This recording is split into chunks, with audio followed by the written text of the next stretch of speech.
الصلاة والسلام على أشرف الأنبياء وسيد المرسلين أما بعد فأعوذ بالله من الشيطان الرجيم بسم الله الرحمن الرحيم فيها يفرق كل أمر حكيم قال الله تبارك وتعالى في مقام آخر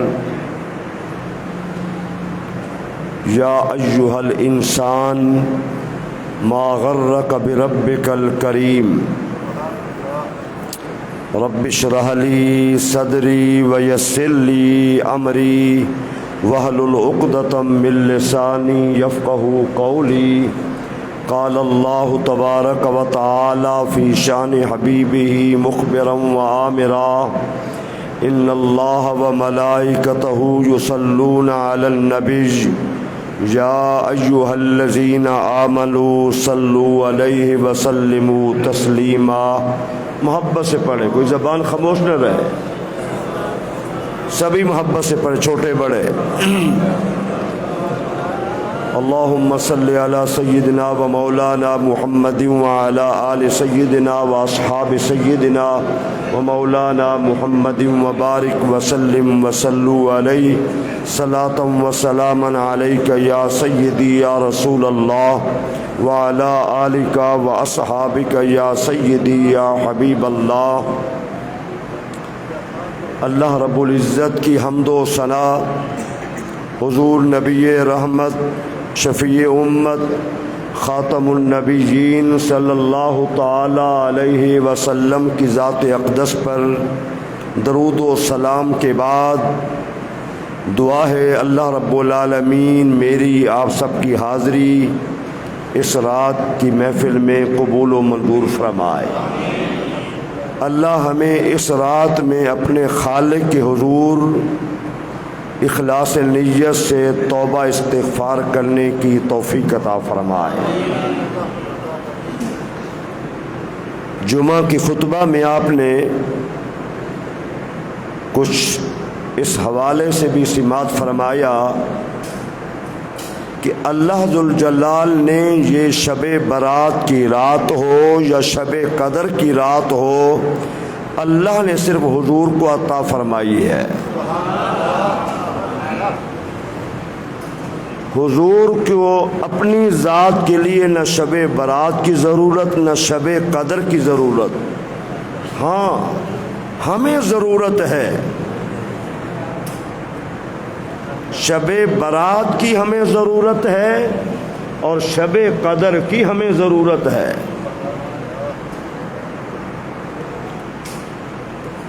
جو راتیں حضرت ابراہیم کی امت کو نہ مل سکیں، حضرت موسیٰ علیہ السلام کی امت کو نہ مل سکیں، جو راتیں حضرت عیسیٰ علیہ السلام کی امت کو نہ مل سکیں، وہ راتیں اللہ سبحانہ و تعالیٰ نے حضور کو ان کی امت کی عطا فرمائی ہے۔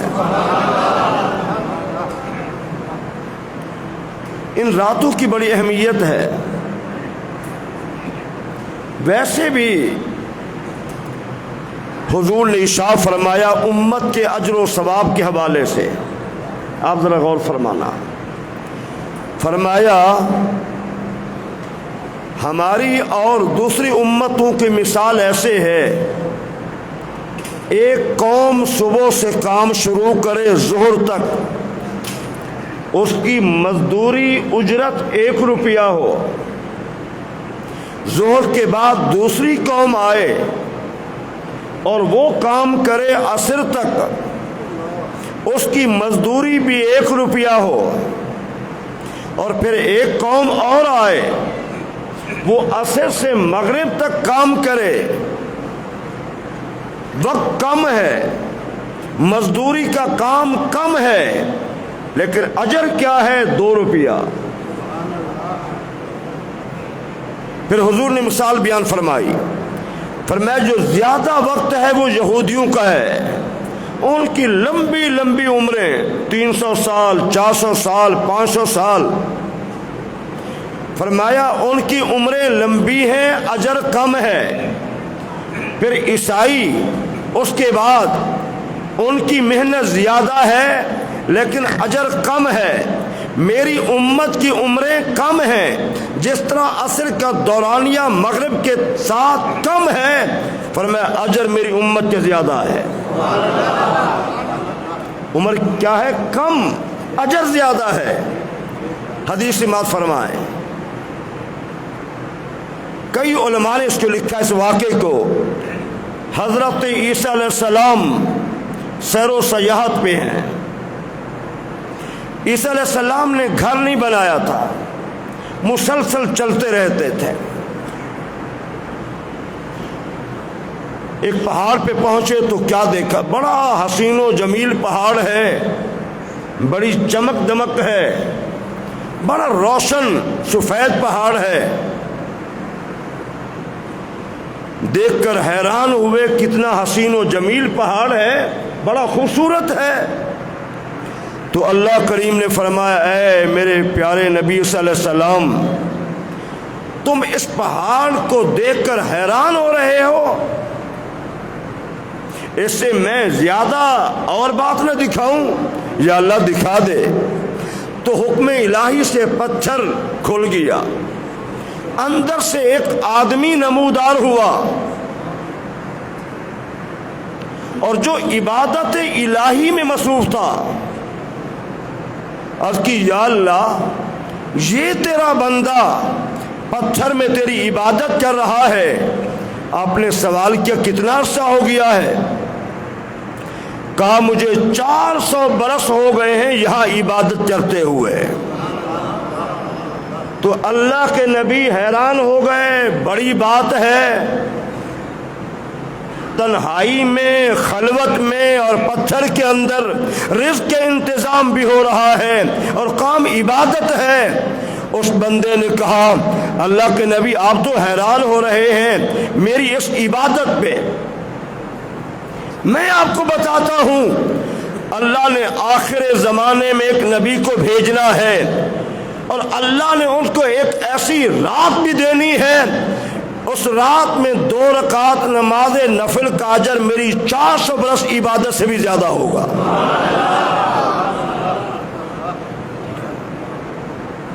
تو اللہ کریم نے یہ کرم ہمارے اوپر فرمایا ہے۔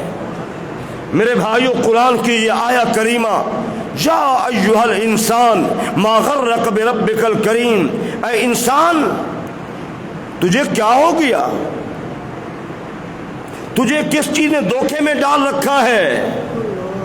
تیرا رب تو بڑا کریم ہے، رب تو انتہائی کریم ہے، اس کا تو ارادہ ہے بندہ میرے پاس آئے، اپنی غلطی کا احساس کرے، اسے ندامت محسوس ہو، اللہ اس کے بڑے سے بڑے گناہ کو بھی معاف کر دے گا۔ دیکھیے، ندامت محسوس کرنا، انسان ہے، غلطی ہو گئی، گناہ ہو گیا، خطا ہو گئی، ندامت محسوس کرنا۔ سیدنا عمر بن خطاب سبح رضی اللہ تعالیٰ عنہ مسجد نبوی میں آنا چھوڑ دیا، پتہ کیا خیر تو ہے، گھر والوں نے کہا دروازہ بھی بند کر لیتے ہیں، روتے رہتے ہیں، کھانا پینا بھی چھوڑ دیا ہے، آنکھیں بھی زرد ہو چکی ہیں۔ حضور نے فرمایا چلو ہم پتہ کرتے ہیں۔ تشریف لے گئے، دروازہ بند تھا، دستک دی، سیدنا عمر بن خطاب وہ ہستی، حضور نے فرمایا اگر میرے کسی صحابی کی نیکیاں آسمان کے ستاروں کے برابر ہے تو عمر بن خطاب ہے۔ ٹھیک ہے نا؟ تو جو مسجد نبوی میں نہیں آ رہے، دروازہ بند کے رونا کام ہے۔ کہا اے عمر، میں تمہیں کیسے دیکھ رہا ہوں، غمگین پریشان دیکھ رہا ہوں، تیرے چہرے کی رنگت بدلی ہوئی ہے، زرد ہو چکی ہے، آنکھیں سرخ ہو چکی ہیں، بات کیا ہے؟ میرے جوانوں، میرے بھائیوں، ذرا غور کرنا۔ عرض کہ اللہ کے رسول مجھے اپنے پچھلے زمانے دور کی زمانہ کفر کی باتیں یاد آئیں اور یہ بھی ذہن میں آیا عمر اگر اللہ نے پوچھ لیا تجھے میں نے عقل دی شعور دیا تجھے انسان بنایا تو نے پھر بھی گناہ کیے تو حضور میں نے اللہ کو کیا جواب دینا ہے؟ حضور خاموش ہو گئے۔ جو ہی حضور خاموش ہوئے بات چلنے کی بجائے حضرت عمر بن خطاب نے زور سے آہ نکالی، جس ہستی نے ہمارے غم کو دور کرنا تھا آج وہ بھی خاموش ہو گئے ہیں۔ زارو قطار ہچکی بن گئی، صحابہ بھی رو پڑے، حضور بھی رو پڑے۔ اللہ اکبر کبیرہ۔ یہ عجیب و غریب کیفیت غم کی، پریشانی کی۔ جبریل امین حاضر ہوئے اور اس کی حضور اللہ آپ کو سلام دیتا ہے اور اللہ فرماتا ہے آپ اپنے صحابی عمر بن خطاب سے کہہ دیجئے جب ہم کسی بندے سے صلح کر لیتے ہیں پھر ہم نہیں پوچھتے ہیں۔ ہم نے آپ کے عمر سے صلح کر لی ہے، اب ہم نہیں پوچھیں گے۔ جب یہ بات کہی حضور نے فرمایا عمر تجھے مبارک ہو، اللہ نے تم سے صلح کر لی ہے، اللہ نے صلح کر لی ہے۔ میرے بھائیوں جب بندہ رو پڑتا ہے اسے اپنے پچھلے گناہ نظر آتے ہیں تو پھر اللہ معاف کرتا ہے۔ حضرت موسیٰ علیہ السلام کا دور ہے، غور کرنا۔ سیدنا موسیٰ کلیم اللہ کہتے ہیں یا اللہ مجھے وہ بندہ دکھا جو سب سے بڑا مجرم ہے، جو سب سے بڑا گناہگار ہے، جس کی زندگی خطاؤں میں گزری ہے۔ اللہ کریم نے فرمایا کلیم صحرا میں جاؤ، ایک باپ بیٹا جا رہے ہیں، بیٹے کی انگلی اس نے پکڑ رکھی ہے، سب سے بڑا گناہگار وہ ہے، سب سے بڑا مجرم وہ ہے۔ حضرت موسیٰ علیہ السلام چلتے چلتے پہنچے، کیا دیکھا ایک آدمی جا رہا ہے، بیٹے کی انگلی اس نے پکڑ رکھی ہے۔ آپ نے دیکھا واپس پلٹے، اگلا دن ہوا، یا اللہ آج مجھے وہ بندہ دکھا جس کے گناہوں کو تو نے معاف کر دیا ہے،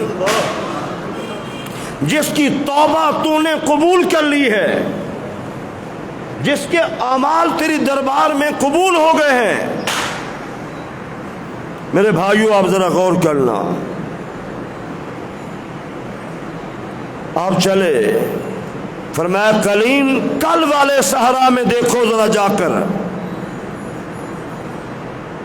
آپ تشریف لے گئے، صحرا وہی ہے، علاقہ وہی ہے، باپ بیٹا بھی وہی ہے۔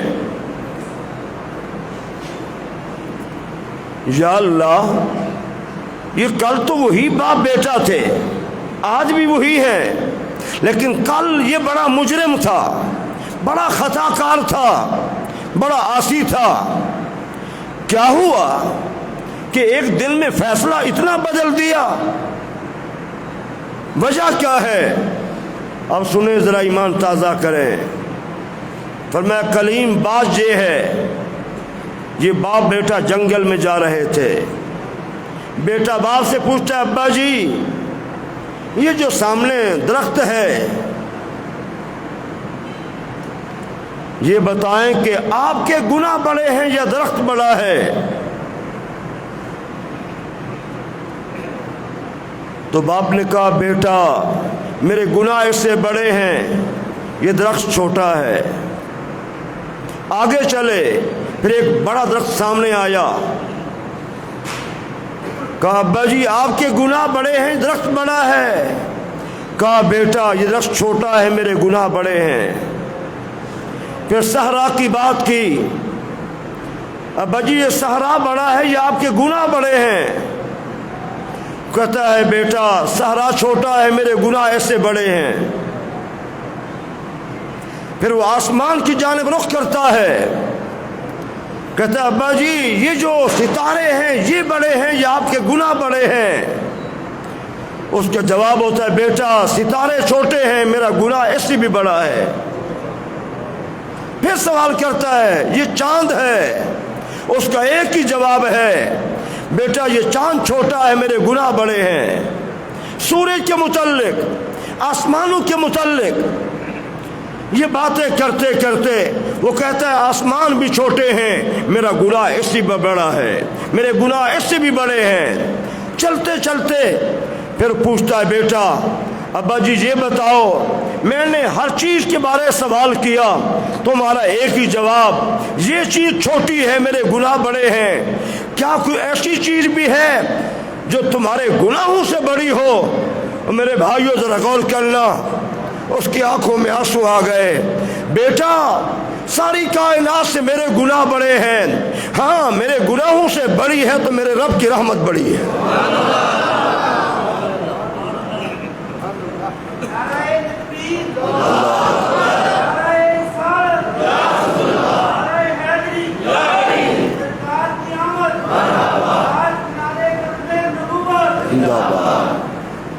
کہا بیٹا میرے گناہوں سے کوئی بڑی چیز ہے، میں اپنے دل میں جھانک کر دیکھوں، آپ بھی دل میں جھانک کر دیکھیں، خلوت ہو یا جلوت ہم کوئی گناہ چھوڑتے نہیں ہیں۔ اگر ہم بھی کہیں اس زمانے میں کہ ہمارے گناہ بڑے ہیں اور ہمارے گناہوں سے کوئی بڑی چیز ہے تو اللہ کی رحمت ہے، اللہ کی رحمت ہے جو سب سے بڑی ہے۔ اسی اللہ کی رحمت نے ہمیں اس کے گھر میں بٹھا رکھا ہے، اسی اللہ کی رحمت نے ہمیں مایوس نہیں ہونے دیا، اسی اللہ کی رحمت نے ہمارے لیے دروازہ کھول رکھا ہے، اسی اللہ کی رحمت نے ہمیں امید دلا رکھی ہے، اسی اللہ کی رحمت نے ایک ہستی کو رحمت للعالمین بنا کے بھیجا ہے۔ میرے نبی نے فرما دیا، اللہ فرماتا ہے تیرے گناہ اگر روئے زمین سے بھر جائے، گناہ آسمان سے بھی بھر جائے، پھر بھی کیا ہے؟ اللہ فرماتا ہے اگر شرک نہیں تو پھر بھی میں معاف کر دوں گا۔ تو میرے بھائیو آج یہ رات وہ عظیم ترین رات ہے جو فیصلے کی رات ہے۔ امام غزالی فرماتے ہیں حضور سوئے ہوئے تھے، 13 کی رات ہے، آ کے بیدار کیا، پر میں جبریل بات کیا ہے؟ اللہ فرماتا ہے آپ آدھی امت بخشی ہوئی لینا چاہتے ہیں یا سفارش؟ عرض کی یا اللہ میں سفارش چاہتا ہوں، پر میں تہائی رات اپنے امت کے لیے دعا کیجئے سفارش کی، تو اللہ نے تہائی امت کی سفارش کا اختیار دے دیا۔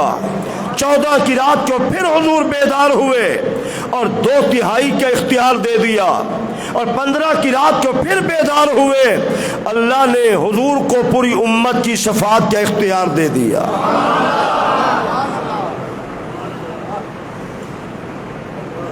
ٹھیک ہے، گناہ پہ اکڑ جانا یہ انسانیت نہیں ہے، گناہ پہ فخر کرنا یہ انسانیت نہیں ہے، گناہ پہ ندامت اختیار کرنا، گناہ پہ شرمندگی محسوس کرنا، گناہ پہ نادم ہونا۔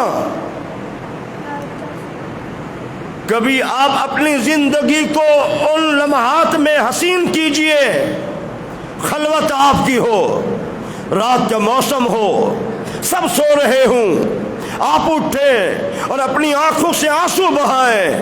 میرے نبی فرماتے ہیں دمعۃ العاصی تطفی غضبۃ الرب، گناہگار کے آنکھوں سے آنسو نکلتے ہیں جو اللہ کے غصے کو ٹھنڈا کر دیتے ہیں،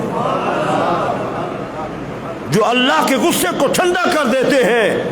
میرے بھائیوں، اپنی جوانی کو پاکیزہ کیجئے، اپنی جوانی میں شرم و حیا پیدا کیجئے، اپنی جوانی میں غیرت پیدا کیجئے، اور اپنی جوانی میں اپنی آنکھوں کو جھکا دیجئے، اور اپنی جوانی میں اللہ سے ڈریے، اللہ سے ڈرے اپنی جوانی میں۔ سیدنا عمر بن خطاب کا دور خلافت ہے، ایک دیہات کا رہنے والا خوبصورت جوان، پورے شباب پہ جس کی جوانی ہے، رنگت، قد و قامت، قوت و طاقت پورے شباب پہ ہے، تو سرے راہ ایک خاتون کا مزاج بگڑ گیا، خادمہ سے کہا بلا کے لانا۔ وہ جا رہے تھے مسجد نبوی کی جانب نماز پڑھنے کے لیے، بلا کے لانا، کہا کام ہے۔ وہ جوان چلے، گھر میں پہنچے تو دروازہ بند کر کے مالکہ نے کہا میرا تو پروگرام یہ ہے۔ اس نے زور سے چیخ بھری، اللہ کے ڈر اور خوف کی وجہ سے فوت ہو گیا۔ اللہ اکبر، اللہ کے ڈر اور خوف کی وجہ سے زور سے چیخ نکالی اور گرا، فوت ہو گیا۔ خادمہ نے، مالکہ نے اٹھایا، راستے پہ ڈال دیا، لوگ گزرے، یہ فلاں قبیلے کا ہے، فلاں کا بیٹا ہے، اطلاع دی، وہ لے گئے، جنازہ پڑھا، تدفین ہو گئی۔ حضرت عمر بن خطاب نے فرمایا جوان نظر نہیں آ رہا جو بڑا حسین و جمیل تھا؟ کہا ایسے واقعہ پیش آیا ہے۔ حضرت عمر بن خطاب اس کی قبر پہ پہنچے، قبر میں جانے کے بعد کھڑے ہو کے سلام پیش کیا، تو پھر آپ نے قرآن کی آیت پڑھی، وَلِمَنْ خَافَ مَقَامَ رَبِّهِ جَنَّتَانِ، اے قبر والے، اللہ کا فرمان ہے جو میرے سامنے کھڑے ہونے سے ڈر گیا کہ میں نے اپنے رب کو حساب کیا دینا ہے۔ ایک چھوٹے سے مالک کو حساب دینے کے لیے ڈرتے ہیں لوگ، بیٹا باپ کو حساب دینے سے ڈرتا ہے، چھوٹا افسر بڑے افسر کو حساب دینے سے ڈرتا ہے، نہیں ڈرتا۔ یہ میرے بھائیوں، انسان انسان سے ڈرتا ہے، اور اللہ کی ذات جو بلند و بالا ہے، عدل کرے تے تھر تھر کمبن، اونچیاں شانہ والے، وَلِمَنْ خَافَ مَقَامَ رَبِّهِ جَنَّتَانِ۔ کائنات میں روئے زمین پر حضرت عمر بن خطاب سے اس وقت بڑا کوئی آدمی نہیں تھا، اور آپ ایک قبر پہ سوال کر رہے ہیں، اے قبر والے نوجوان یہ تو بتا، اللہ نے فرمایا ہے وَلِمَنْ خَافَ مَقَامَ رَبِّهِ جَنَّتَانِ، تو قبر کے اندر سے آواز آئی، امیر المومنین اللہ کا وعدہ سچا ہے، اللہ نے مجھے 2 جنتیں دے دی ہے۔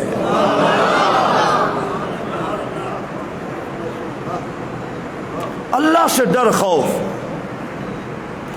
جوانی، اللہ تمہاری جوانیوں میں برکتیں عطا فرمائے، اپنی جوانی کو سنبھالو، اس میں شرم و حیا پیدا کرو۔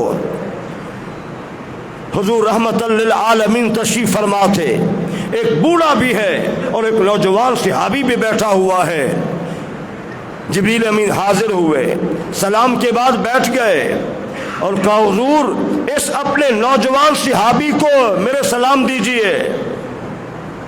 حضور نے فرمایا بوڑھا بھی تو میرا صحابی ہے، آپ جوان کے لیے؟ تو عرض کی حضور اس بوڑھے نے بڑھاپے میں توبہ کی ہے اور اس جوان نے جوانی میں گناہوں سے توبہ کر لی ہے۔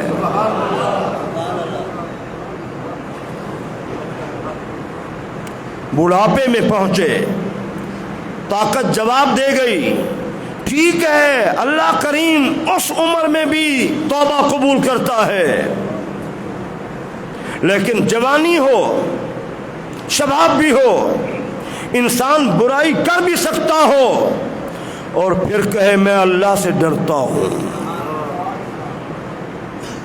میں اللہ سے ڈرتا ہوں، میں اللہ سے ڈرتا ہوں۔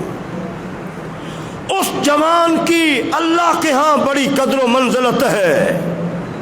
اس جوان کو حضور نے فرمایا کل قیامت والے دن اللہ کے عرش کا سایہ نصیب ہوگا۔ میرے بھائیوں، یہ رات بڑی قیمتی ہے، غفلت میں رہنے کے لیے نہیں ہے۔ اس کے کئی نام ہیں: شب برات، شب مبارکہ، شب توبہ، شب مغفرت، اور عربی میں ایک نام ہے لیلۃ الصق۔ جب میں نے پہلے مرتبہ یہ لفظ پڑھا تو مجھے معنی اس کے سمجھ نہ آیا۔ میں نے لغات کو دیکھا، عربی لغات کو دیکھا میں نے، تو اس میں مجھے معنی مل گیا۔ صق کے معنی ہے معاہدے کے، معاہدے کے۔ ہم کسی سے معاہدہ کر لیں معاملات کے حوالے سے، کسی حوالے سے۔ لیلۃ الصق کا معنی یہ ہے کہ بندے کا رب سے معاہدہ ہو جائے اور رب کا بندے سے معاہدہ ہو جائے۔ بندہ کہے یا اللہ میرا معاہدہ ہے کہ آج کے بعد میں گناہ نہیں کروں گا، پچھلے گناہ تو معاف کر دے۔ اللہ فرماتا ہے تو آئندہ گناہ سے بچنے کا وعدہ کر رہا ہے، میں بھی وعدہ کر رہا ہوں، معاہدہ کر رہا ہوں، میں نے تیرے پچھلے گناہوں کو معاف کر دیا۔ تو یہ رات لیلۃ الصق، اس کی بڑی فضیلتیں علماء نے بیان کی ہیں، بڑی فضیلتیں بیان کی ہیں۔ اتنا کافی ہے کہ اللہ کریم نے اپنے محبوب کو یہ رات اس لیے دی ہے کہ آپ کے امتی توبہ کر لیں، اپنے دلوں کی بنجر زمین کو آباد کر لیں، تاکہ رمضان مبارک آئے تو ان کے دل پاکیزہ ہوں۔ توبہ کا آنسو بھی کمال کا ہوتا ہے۔ چھوٹا سا انسان، چھوٹی سی آنکھ اور بڑے گناہوں کو صاف کر جاتا ہے۔ اور کسی نے کیا کہا کہ توبہ کا آنسو کتنا عظیم ہوتا ہے، گرتا باہر ہے صفائی اندر کی کر جاتا ہے۔ توبہ کا آنسو کتنا عظیم ہے، بڑے آگ کے شعلے کو بجھانے کے لیے بڑے پانی کی ضرورت ہے، بڑے گناہوں کے لیے تو بڑا رونا دھونا چاہیے تھا، لیکن ندامت میں آ کر ایک آنسو بھی بڑے گناہوں کو پاک صاف کر دیتا ہے۔ نبی رحمت نے فرمایا دمعۃ العاصی تطفی غضبۃ الرب، گناہگار کی آنکھوں کا آنسو اللہ کے غصے کو ٹھنڈا کر دیتا ہے۔ تو میرے بھائیو، اس رات میں ہم اللہ سے معافی مانگیں، اپنے گناہوں سے توبہ کریں۔ کوئی پتہ نہیں موت کب آ جائے، کوئی پتہ نہیں ہے۔ میں نے کہا جمعہ میں جوان کی جوانی نہیں دیکھتی، کسی کا منصب نہیں دیکھتی، کسی کی دولت نہیں دیکھتی، کسی کا حسن نہیں دیکھتی۔ آپ دیکھتے ہیں پورے جوبن پہ جوانی ہوتی ہے، شباب ہوتا ہے، بارات جا رہی ہے یا واپس آ رہی ہے، حادثہ پیش ہوتا ہے، دولہا دلہن دونوں فوت ہو جاتے ہیں۔ کبھی راستے میں بارات جا رہی ہے، دولہا فوت ہو جاتا ہے، کبھی بارات دلہن کے ہاں پہنچتی ہے، دلہن فوت ہو جاتی ہے۔ موت کا کوئی وقت نہیں ہے، اس وقت کے آنے سے پہلے اپنے گناہوں کو اللہ کے حضور معاف کرا لو۔ سدا جوانی نہیں رہنی، بڑھاپا بھی آنا ہے۔ اس موبائل نے تو ہمارے جوانوں کو جوانی میں بوڑھا کر دیا ہے۔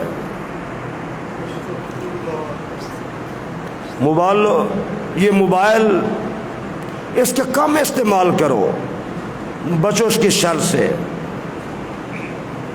اس کے شر سے بچو، اس میں شر زیادہ ہے۔ کتنی اولادیں والدین کی نافرمان بنی ہوئی ہیں، ماں باپ انتظار کر رہے ہیں بیٹا 1 بجے 2 بجے۔ مجھے بہت دفعہ اتفاق ہوتا ہے دوسرے شہروں سے بیان کر کے اپنے شہر سے بہت دفعہ اتفاق ہوا، مجھے کئی نوجوان نظر آئے رات کے 2 بجے 3 بجے 1 بجے موبائل استعمال ہو رہا ہے، انہیں کیا خبر کہ ماں باپ کو تو نیند ہی نہیں آ رہی۔ خدا را اپنے جوانیوں کا خیال کریں، یہ بڑی قیمتی ہے۔ یہ جوانی جو اللہ کی جانب سے عطیہ ہے، یہ دولت سے نہیں سنبھالی جا سکتی، یہ دوائیوں سے نہیں سنبھالی جا سکتی، یہ آپ کے شرم و حیا سے سنبھالی جا سکتی ہے۔ اپنے والدین کا خیال کریں، اپنے والدین سے محبت کریں، اپنی دولت، سب سے قیمتی دولت اپنی جوانی کو سمجھیں، قیمتی دولت جوانی کو سمجھیں۔ اللہ تمہاری جوانی برکتیں عطا فرمائے۔ علامہ صاحب نوافل پڑھائیں گے، میں دعا کرا دیتا ہوں۔ اللہ تبارک و تعالی ہم سب کو اس رات کی برکات سے مالا مال فرمائے، آمین۔ الحمدللہ رب العالمین والصلاة والسلام علی سید الانبیاء والمرسلین۔ ربنا تقبل منا انک انت السمیع العلیم وتب علینا انک انت التواب الرحیم۔ اے عرش عظیم کے رب، اے انبیاء کرام رسولان عظام کے پروردگار، ساری کائنات کا خالق مالک تو ہے۔ اے اللہ، تو جبار و قہار بھی ہے، تو ستار و غفار بھی ہے، تو کریم بھی ہے۔ اے اللہ، تو اپنے بندوں کے گناہوں کو معاف کرنے پہ قادر بھی ہے، ہماری خطاؤں کو معاف کر دے۔ اس رات کی برکت سے ہماری خطاؤں کو معاف کر دے۔ ہم تجھ سے بہت دور ہو گئے ہیں، تو ہماری شاہ رگ سے بھی زیادہ قریب ہے۔ ہمیں اپنا قرب نصیب فرما، ہمیں اپنے گناہوں پہ ندامت نصیب فرما۔ اے اللہ، ہمارے ظاہر کو باطن سے بہتر فرما دے، اور باطن کو ظاہر سے اجلا روشن فرما دے۔ دل کے اندر جتنا بیماریاں ہیں، حسد، کینہ، بغض، عداوت، یا وہ گناہ جنہوں نے ہماری زندگی کو روگ میں ڈال رکھا ہے، وہ شراب نوشی ہے، وہ برائی ہے، وہ والدین کی نافرمانی ہے، وہ دل کا کینہ ہے، وہ دل کا بغض ہے، وہ دل کا حسد ہے، وہ گناہوں کی محبت ہے۔ میرے مالک، تو ہمارے تمام گناہوں سے باخبر ہے، اور تو اپنے بندوں کے گناہوں کو معاف فرما کے خوش بھی ہوتا ہے، یہ تیری شان ہے۔ مالک، ہمارے گناہوں کو معاف فرما، ہمارے گناہوں کو معاف فرما۔ جو ہمارے گناہوں کے لیے تیرے نبی پوری رات امت کی خاطر رو رو کر دعائیں کرتے رہے، میرے اللہ، اس دعا کی برکت سے ہمارے گناہوں کو معاف فرما، ہماری زندگیوں کو بدل دے، ہماری خطاؤں کو معاف کر دے، ہمارے سینوں کو پاکیزگی نصیب فرما۔ اے اللہ، ہمارے چہرے کو سلامتی نصیب فرما۔ اے اللہ، ہمارے دلوں کو پاک و صاف فرما۔ دل کی جتنا بیماریاں ہمارے دلوں میں ڈیرے لگا رکھے ہیں، حسد ہے، کینہ ہے، بغض ہے، منافقت ہے، ریاکاری ہے، اے اللہ، ہمارے دلوں کو ان تمام بیماریوں سے پاک و صاف فرما۔ میرے مالک، ہماری صورتوں کے اندر حسن پیدا فرما، ہمارے اخلاق کو بہتر فرما، ہمیں شرم و حیا عطا فرما، ہمیں پاکیزہ زندگی گزارنے کی توفیق عطا فرما۔ ہم جیسے کیسے ہیں، ہم نے بستر کو تو چھوڑ دیا ہے، تیرے گھر میں تو آ گئے ہیں، توفیق تیری تھی، تیرے گھر میں آ گئے، اب ہمیں خالی نہ لوٹا، ہمارے گناہوں کو معاف کر دے، ہمارے گناہوں کو معاف کر دے، ہمارے گناہوں کو معاف کر دے۔ ہمیں عزت کی زندگی، عزت کی روزی، عزت کی موت عطا فرما دینا، ذلت کی زندگی سے، ذلت کی روزی سے، ذلت کی موت سے بچا لینا۔ میرے اللہ، ہم سے نفرتوں کو دور فرما، ہمارے زبان میں نرمی پیدا فرما، ہمارے دل میں نرمی پیدا فرما، ہمیں اخلاق اچھے عطا فرما، ہمیں سیرت اچھی عطا فرما، ہمیں کردار اچھا عطا فرما، ہمیں اعمال صالحہ کرنے کی توفیق عطا فرما، ہمیں وہ عمل کرنے کی توفیق عطا فرما جو تو پسند فرماتا ہے، جو تیرے محبوب کو پسند ہیں۔ میرے مالک، ہمارے والدین کی بخش فرما، ہمارے اساتذہ کی بخش فرما، ہمارے اہل و عیال میں سے جو فوت ان کی بخش فرما۔ آج لاکھوں لوگوں کے ہاتھ اٹھیں گے تیری دربار میں، سجدہ ریز بھی ہوں گے، آنکھوں سے آنسو بھی نکالیں گے۔ میرے مالک، جن کے آنسو تیرے دربار میں قبول ہیں، جن کے سجدے تیری دربار میں قبول ہیں، جن کے اٹھے ہوئے ہاتھ تو خالی نہیں لوٹاتا، ان کے صدقے سے ہماری مشکلات بھی آسان فرما اور ہمارے گناہوں کو بھی معاف فرما دے، ہمارے گناہوں کو بھی معاف فرما دے، ہمارے گناہوں کو بھی معاف فرما دے۔ تیرا ہی فرمان ہے، نبے عبادی انی انا الغفور الرحیم، میرے بندوں کو بتا دو میں بڑا غفور الرحیم ہوں۔ ہم تجھے غفور الرحیم سمجھتے ہیں، تو نبی رحمت کا رب ہے، ہمارے گناہوں کو معاف فرما، ہم سب کو فکر آخرت نصیب فرما، اس مسجد قیامت تک آباد فرما، اس کے آباد چلنے والوں کو آباد فرما۔ ربنا ظلمنا انفسنا وان لم تغفر لنا وترحمنا لنكونن من الخاسرين ربنا لا تزغ قلوبنا بعد إذ هديتنا وهب لنا من لدنك رحمة إنك أنت الوهاب ربنا اغفر لنا ولإخواننا الذين سبقونا بالإيمان ولا تجعل في قلوبنا غلا للذين آمنوا ربنا إنك رؤوف رحيم رب اغفر وارحم وأنت خير الراحمين رب ارحمهما كما ربياني صغيرا وصلی اللہ تعالی علی حبیبہ محمد وآلہ وصحبہ اجمعین۔ اگلا پروگرام علامہ صاحب